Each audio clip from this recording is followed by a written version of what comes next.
Hello everyone, hope you're having an awesome day wherever and whenever you're watching this. I'm your host Ayman Hasan and welcome back to another video here at Most Amazing Top 10. Okay, so I'm gonna hit you with the age-old question that has perplexed everybody since the start of time. Team Apple or Team Samsung? I would just like to say I'm Team Samsung all the way, Android girl here through and through. My Samsung got stolen at a party once, so I had an iPhone for about a month till I got a new one, and they're fine. I mean, they're not my cup of tea, but they're fine. But I know most people are Apple people, so hopefully this video will convert some of you to the dark side, aka my side. This is the top 10 scary Apple conspiracy theories. Starting us off at number 10 is planned obsolescence. So this conspiracy theory came out a few years ago and it claimed that Apple purposely slowed down older iPhone models and their operating systems when new models got released. Oh, that is scandalous, I'm gonna have to say. Many customers complain that their older phones started malfunctioning and their battery life declined during and after new releases. Apple was accused of planned obsolescence, which is basically when a product is designed to become useless after a set period of time. As if that wasn't bad enough, here's the cherry on top. Apple themselves came forward and actually confirmed the theory. They said they throttle iPhone performance as a precautionary measure because if they didn't, then older models would break earlier than they should,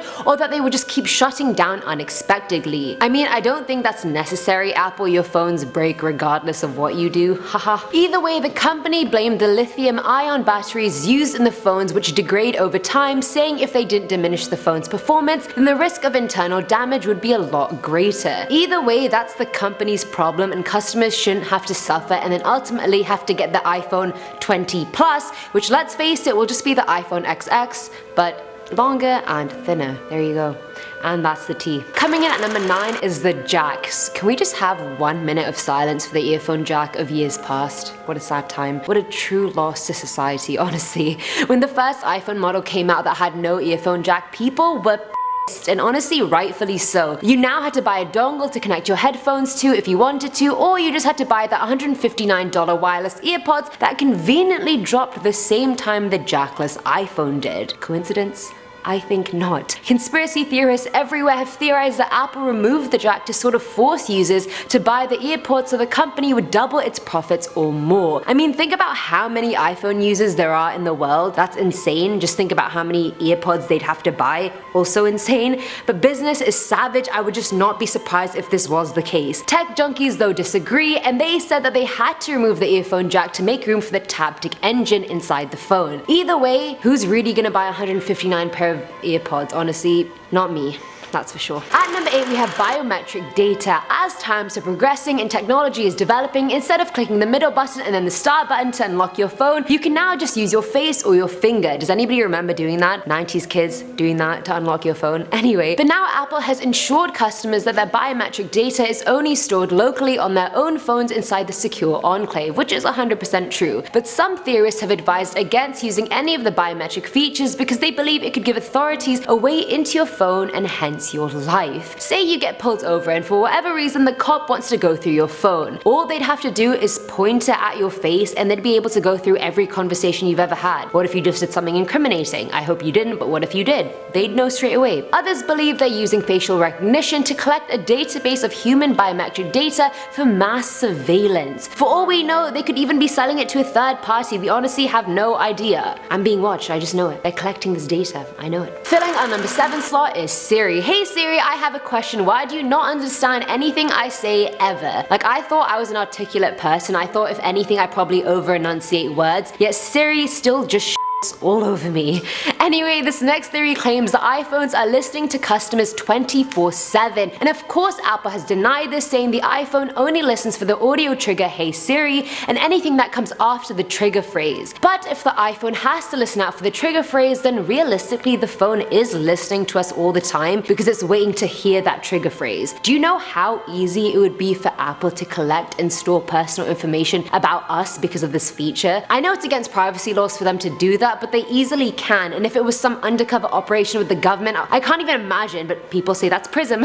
Prism, Google it. Either way, I fully believe that they are listening all the time because how else would the feature even work? And you can't try and damper it by saying, oh, don't worry, it's listening to you all the time, but it only really listens after you say Hey Siri. And you can't try and damper it by saying, don't worry, it's listening to you all the time, but it only really listens to you after you say Hey Siri. Cut the crap. next. Now at number 6 is the FaceTime glitch, and this really ties in with the previous conspiracy theory, and if anything it backs it up. So at the start of this year, iPhone users were buzzing after one Twitter user, 9to5Mac, realized it was a major glitch in the new FaceTime regarding its new group feature. The feature basically allowed anyone to listen to whoever was on their list. You could even hack the front-facing camera of that person without the recipient of the call even knowing or answering the call. It affected any iPhone that had the iOS 12.1 or later, which is a lot of bloody people. Apple has since disabled the group feature, but it begs the question, if it was that easy for us to do it to someone else, that means it's that much easier for them to do it to us, which they are probably doing. Coming in at number 5 is supply and demand. This theory claims that reports always circulate every time a new iPhone comes out about the stock of that product being limited. Even when the iPhone X came out, according to Apple, they had a lot of manufacturing issues with it, and hence the supply decreased, which A, stimulated demand for the new iPhone coming out, and B, stimulated demand for the iPhone X itself because there was a lower supply. But people claim it's not that they circulate rumors that the supply is low. Theorists believe they intentionally always make supply lower than they claim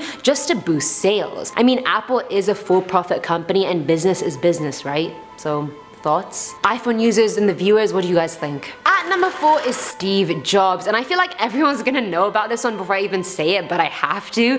This theory claims that Steve Jobs didn't die in 2011 like everybody said. Many people believe he's still alive, and that Apple swerves in a direction Jobs wouldn't have approved of in an effort to emphasize he's really gone when he's in fact not. Reddit exploded when user The Horse-Sized Duck uploaded a picture of himself in Brazil with the disabled man in the background of the photo that looked identical to Steve Jobs. The glasses, the hair, or the lack thereof, the jawline, everything was just too similar. Other editors like Mind Alchemist hopped on and believed the theory and said head transplants have been done before with animals, why can't it have been done with humans? Human heads have been reattached with only the spinal cord holding them up, and if you spent billions of dollars on it, which Mr. Jobs probably did have, then it's completely possible. Honestly, when I first saw the picture, I thought the guy had photoshopped Steve Jobs' head onto the man, and I was like, what a sick joke, but no, that is his real face. So I'm kind of spooked, if I'm honest. Filling our number 3 slot is the live photo. The live photo feature is basically when the camera records 1.5 seconds of video and audio before taking a picture, and then you can see the video bit by bit and pause it if you like that bit as a photo better than the photo it actually took. Useful for Instagram, but for that feature to be possible, the camera has to be recording all the time. There's no other way the device would know to record otherwise. The Apple website itself says that the live photos feature is always on by default when you click photo mode unless you've manually changed it. So if it's on by default all the time,